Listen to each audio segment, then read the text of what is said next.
أشهد أن لا إله إلا الله وحده لا شريك له وأشهد أن محمدا عبده ورسوله أما بعد فأعوذ بالله من الشيطان الرجيم بسم الله الرحمن الرحيم الحمد لله رب العالمين الرحمن الرحيم مالك يوم الدين إياك نعبد وإياك نستعين اهدنا الصراط المستقيم صراط الذين أنعمت عليهم غير المغضوب عليهم ولا الضالين. கடந்த நாட்களில் ஒரு மௌலவி சாஹிப் சமூக ஊடகத்தில் இவ்வாறு கூறிக்கொண்டிருந்தார்: உலகில் எங்கு குழப்பமும் சண்டையும் ஏற்பட்டாலும் சரி, அதற்கு காரணம் காதியானிகள்தான். இன்னும் சொல்வதென்றால், பாலஸ்தீனத்தில் ஏற்பட்டு கொண்டிருக்கும் குழப்பத்திற்கான பொறுப்பையும் கூட அவர் காதியானிகள் மீது, அஹ்மதிகள் மீது சுமத்தி கொண்டிருந்தார். பிறகு இந்த மக்களின் வழிமுறைப்படி பொதுவாக இவர்கள் கூறி வருவது போன்று மேற்கொண்டவர் கூறுகிறார்: எனவே அகமதிகளுடன் இவ்வாறு நடந்து கொள்ளுங்கள், அவ்வாறு நடந்து கொள்ளுங்கள், அவர்களை கொலை செய்வது, அவர்களை அடிப்பது எல்லாமே ஆகுமானதுதான். ஆக இவ்வாறு இருப்பினும் இது இவர்களின் வழிமுறையாகும், இவை இவர்களின் பேச்சுகளாகும். அகமதியத் துவங்கியதிலிருந்து இந்த விஷயங்களையே இவர்கள் கூறி வந்திருக்கின்றனர். இவர்கள் நிராகரிப்பாளர்களின் தலைவர்கள் என்று அழைக்கப்படுகிறார்கள்.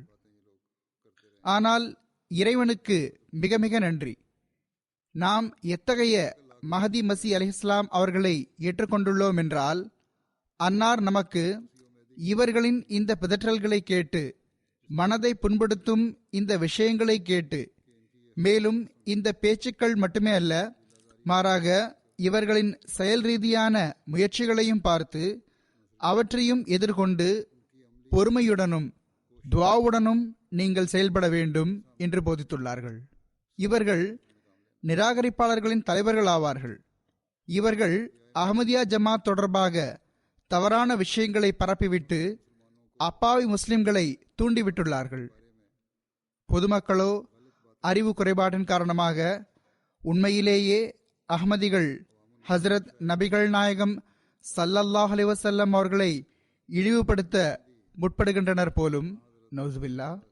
எனவே நிச்சயமாக இவர்களோடு இவ்வாறு நடந்து கொள்ள வேண்டும், மௌலவி கூறுவது உண்மைதான் என்று புரிகிறார்கள். ஆனால் இதுவோ பொதுமக்களின், பாமர முஸ்லிம்களின் நிலைப்பாடாகும். ஆனால் அறிந்திருக்கும் மௌலவிகளோ அவர் கூறும் விஷயங்களுக்கு எந்த உறுதியான அடித்தளமும் இல்லை, இவர்களின் சொற்பொழிவு மேடைகள் பாதுகாப்பாக இருக்க வேண்டும், யாரும் இவர்களை இவர்களின் இடத்தை விட்டு அகற்றிவிடக்கூடாது என்பதற்காக இவர்கள் வெறும் குழப்பம் விளைவிப்பதற்கு முயற்சி செய்கின்றனர் என்பதை உண்மையில் அறிந்து வைத்திருக்கிறார்கள். அல்லாஹ் இவர்களுடன் எவ்வாறு நடந்து கொள்ள வேண்டும் என்பதை அல்லாஹே நன்கறிவான். நான் கூறியது போன்று நமது வேலையோ துஆ செய்வதாகும். இது தொடர்பாக நான் பெருநாள் ஹுத்பாவிலும் கூறினேன். அதாவது, ஹசரத் வாக்களிக்கப்பட்ட மசி அலைஹிஸ்ஸலாம் அவர்கள் கூறினார்கள், எதிரிக்காகவும் துஆ செய்யுங்கள். நாமோ துஆ செய்யக்கூடியவர்கள், துஆ செய்கிறோம், செய்து கொண்டே இருப்போம். இந்த எதிர்ப்பு ஒன்றும் புதிதான விஷயம் அல்ல. இது ஹசரத் வாக்களிக்கப்பட்ட மசி அலைஹிஸ்ஸலாம் அவர்களின் காலத்திலிருந்தே துவங்கியுள்ளது. அன்னார் மீதும் தாக்குதல்கள் தொடுக்கப்பட்டன. அன்னார் கூறுபவற்றை செவிமடுப்பதற்காக வந்தவர்கள் மீதும் தாக்குதல்கள் தொடுக்கப்பட்டன. சில மக்கள் இவர்கள் என்ன சொல்கிறார்கள் என்று பார்க்கலாம் என்று சாதாரணமாகவே கூட்டங்களுக்கு வந்து விடுவார்கள். அவர்கள் ஏற்றும் கொள்வார்கள் என்பது அவசியம் இல்லை. ஆனால் அந்த மௌலவிகளுக்கு ஒருவேளை இவர்கள் ஹஜரத் மிர்சா சாஹிப் அவர்களின், ஹஜரத் வாக்களிக்கப்பட்ட மசீஹ் இஸ்லாம் அவர்களின் விஷயங்களை கேட்டுவிட்டார்கள் என்றால் இந்த மக்கள் அவர்களிடம் பையத் செய்து விடுவார்களே என்ற அபாயம் இருந்து வந்தது. உண்மை ஹஜரத் வாக்களிக்கப்பட்ட மசீ அலைஹிஸ்ஸலாத்து வஸ்ஸலாம் அவர்களுடன் இருக்கிறது என்று அவர்களுக்கு தெரிந்திருந்தது. எனவேதான் தடுத்து வந்தார்கள், தாக்கி வந்தார்கள். தடுக்க மட்டும் செய்து வரவில்லை, மாறாக தாக்கியும் வந்தார்கள். ஆனால் இவ்வாறு இருந்தும் கூட ஹஜரத் வாக்களிக்கப்பட்ட மசீ அலைஹிஸ்ஸலாம் அவர்கள் இந்த மக்களுக்காக, தடுக்கக்கூடியவர்களாக இருந்தவர்களுக்காக, இவ்வாறு கடுமையாக நடந்து கொண்டவர்களுக்காக துவாவை செய்திருக்கிறார்கள். இந்த துவாக்களின் விளைவாகவே அவர்களில் சிலர் எதிர்த்திருந்தும் கூட ஜமாத்தில் இணைந்தார்கள், மேலும் இதுவரை இணைந்து கொண்டிருக்கிறார்கள். ஆக நாமோ மௌலவி இவ்வாறு கூறியிருக்கும் போது கூட எந்த வீண் பேச்சுக்களை பேசக்கூடியவர்களோ அல்லது இவர்களை போன்று பேசக்கூடியவர்களோ அல்ல. நாமோ இவ்வாறு இருந்தும் கூட துவாவே செய்து கொண்டிருப்போம். நாம் எப்போதும் பார்த்து வருவது போன்று இவர்களிலிருந்தே அன்பு துளிகள் சொட்டி வருகின்றன, இனியும் சொட்டிக்கொண்டே இருக்கும் இன்ஷா அல்லாஹ். பொதுமக்களுக்காக, பாமர முஸ்லிம்களுக்காக நாம் அவர்களின் கடுஞ்சொற்களை செவியுற்ற பிறகும் துவா செய்கிறோம். அவர்களின் வேதனையில் நமக்கு வேதனை ஏற்படுகிறது. இதற்கு காரணம் ஹசரத் வாக்களிக்கப்பட்ட மசீஹ் அலைஹிஸ்ஸலாம் அவர்கள் வழங்கிய போதனைதான்.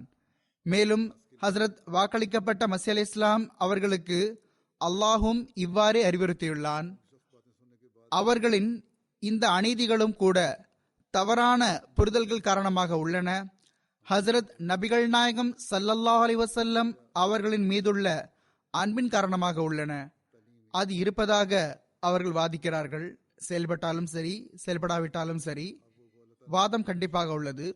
எனவே அவர்களுக்காக தண்டனைக்கான துவா செய்யக்கூடாது என்று கூறியிருந்தான்.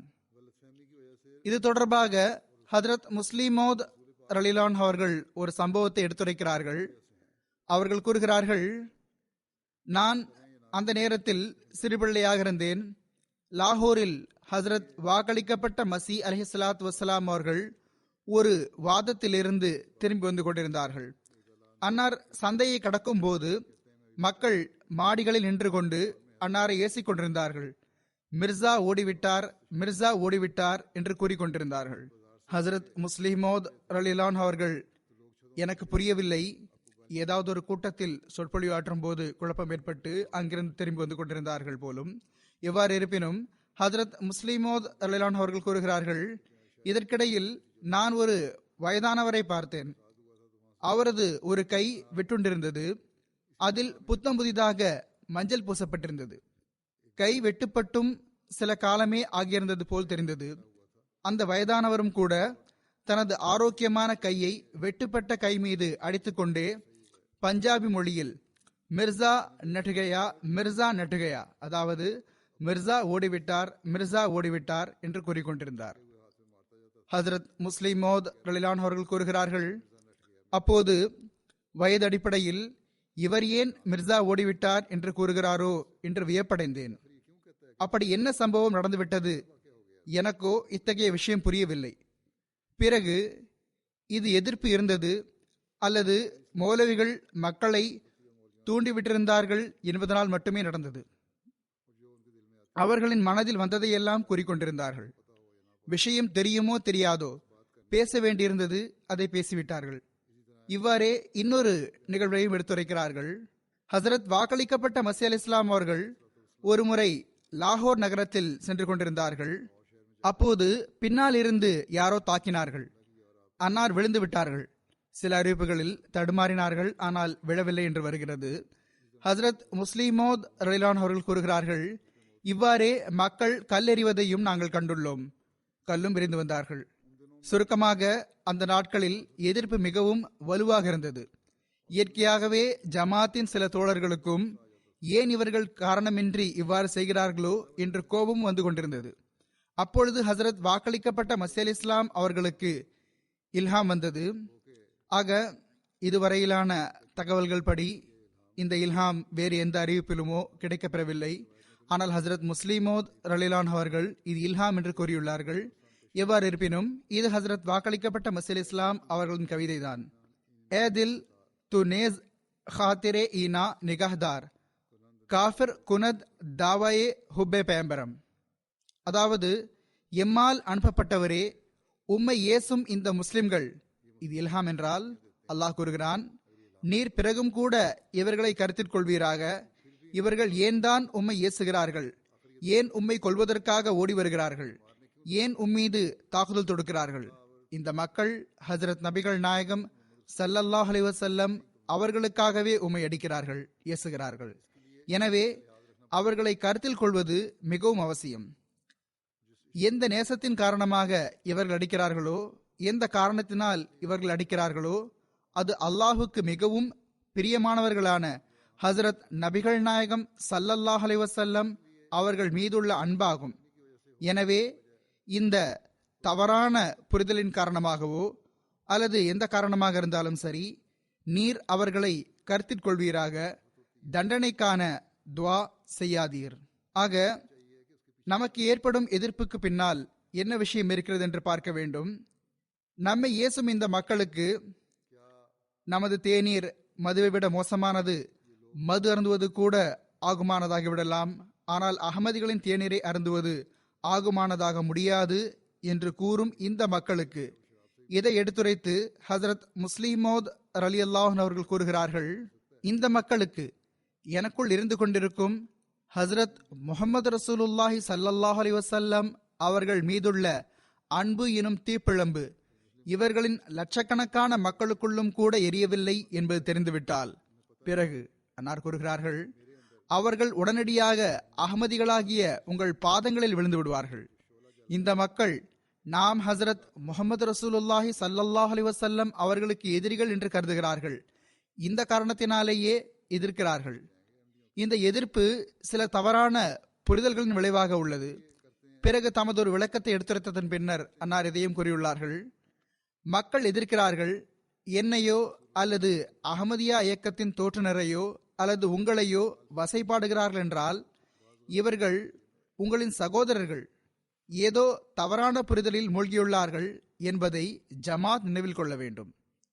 ஆக நீங்கள் கோபப்படுவதற்கு பதிலாக துவாக்கள் செய்யுங்கள்.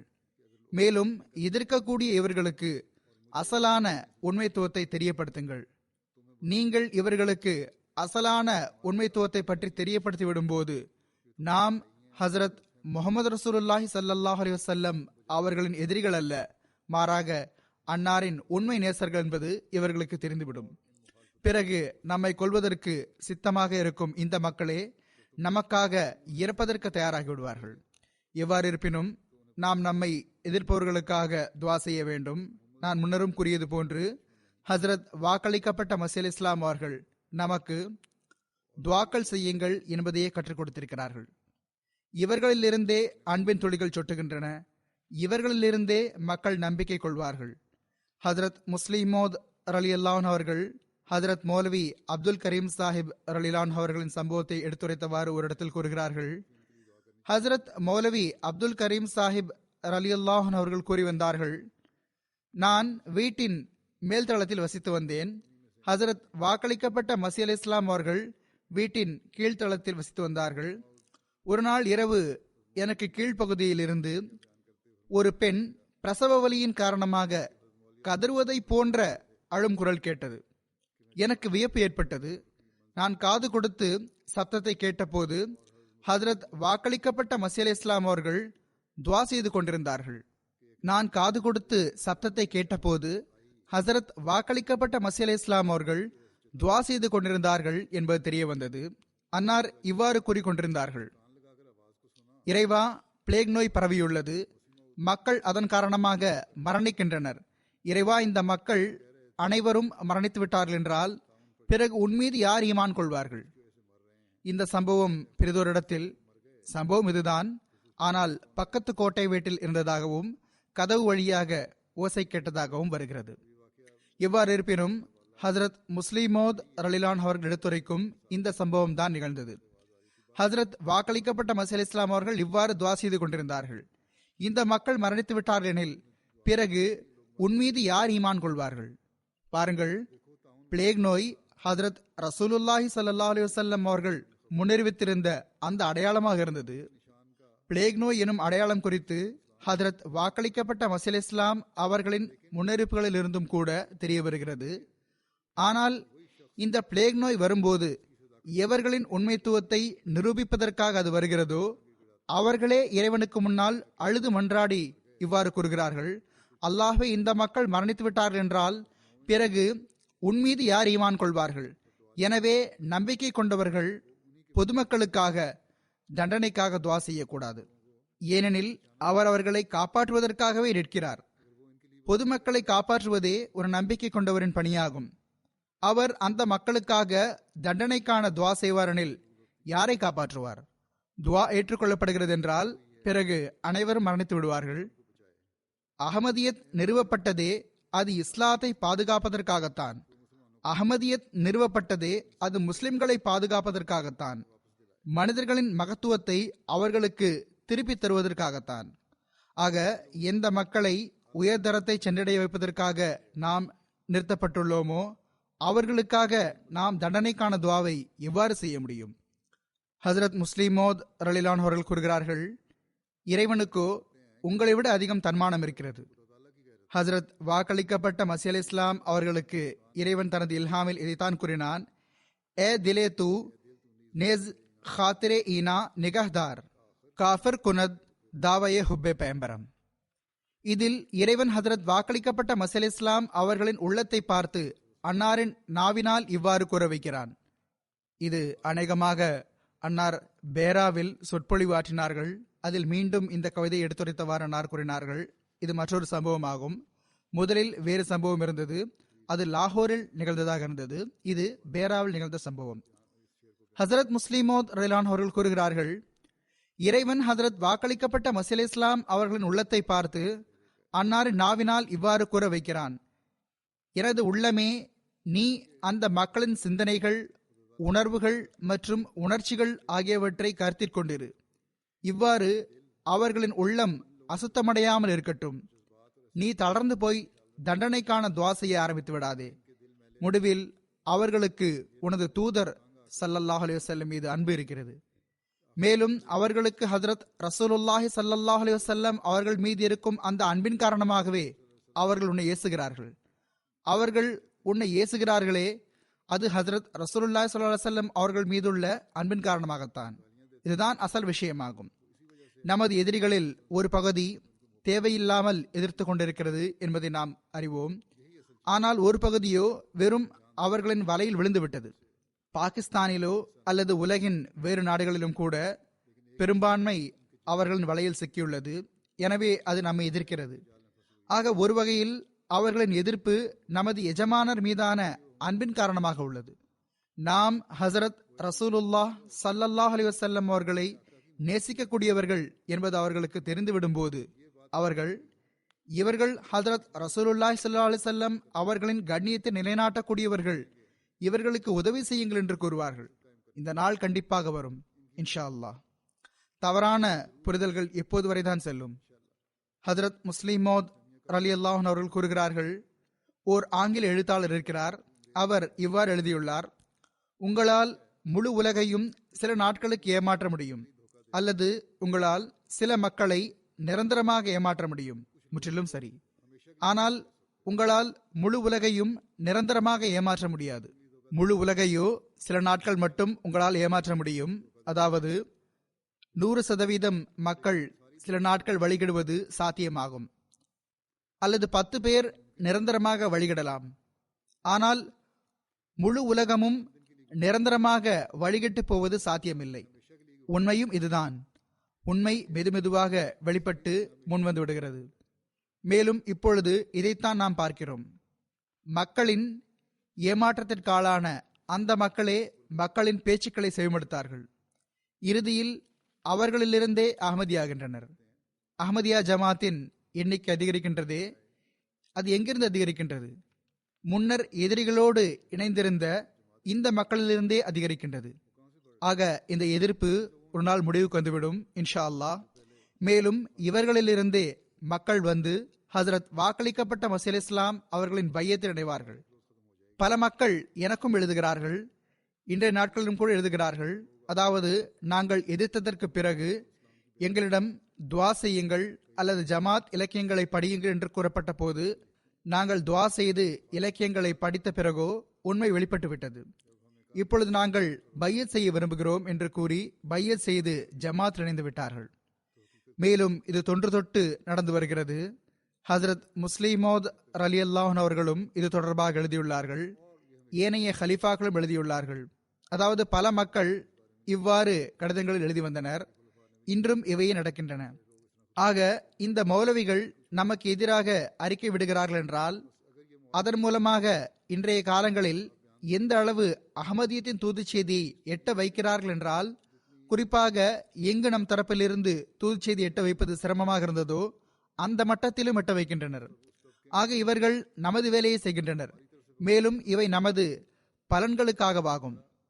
துஆவோ நாம் அவர்களுக்காகவும் செய்கிறோம். அவர்களில் யாராவது ஒழுக்கத்தின் பொறி கொண்டிருந்தால் அல்லாஹ் அவர்களுக்கு அறிவை வழங்குவானாக, மேலும் அவர்களுக்கு புரிந்து விடட்டுமாக.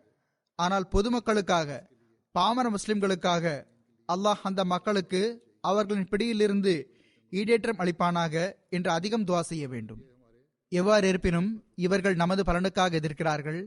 எத்தகைய இடங்களுக்கு அஹ்மதியத்தின் தூது செய்தி சென்றடைகிறது என்றால், அங்கு இதற்கு முன் சென்றடைந்ததில்லை அல்லது நம் மூலமாக சென்றடைய முடியாமல் இருந்தது. பிறகு இந்த மக்களில் சிலர் சுயமாக தொடர்பும் கொள்கிறார்கள். ஆக, நமது பணி துஆ செய்வதும் பொறுமை காப்பதும் ஆகும். மேலும் இதுவே சிறந்த வழிமுறையாகும். அது நமக்கு வெற்றியையும் வழங்கும் இன்ஷா அல்லாஹ். நமது பணி என்னவென்றால், ஒரு முஸ்லிமுக்காக நமது சிந்தனைகளையும் நமது உணர்வுகளையும் தூய்மையாக கொண்டிருக்க வேண்டும். அல்லாஹ் விரைவில் அவர்களின் கண்களை திறப்பானாக. மேலும் இவர்கள் காலத்தின் இமாமை ஏற்றுக்கொள்ளக்கூடியவர்களாகவும் அடையாளம் கண்டு கொள்ளக்கூடியவர்களாகவும் ஆகிவிட வேண்டும் என்று அவர்களுக்காக துஆ செய்து கொண்டே இருக்க வேண்டும்.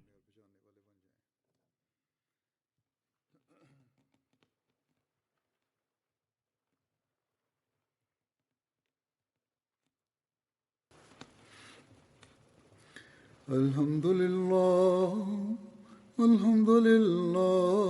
nahmaduhu wa nasta'inuhu wa nastaghfiruhu wa nu'minu bihi wa natawakkalu alayhi wa na'udhu billahi min shururi anfusina wa min sayyiati a'malina.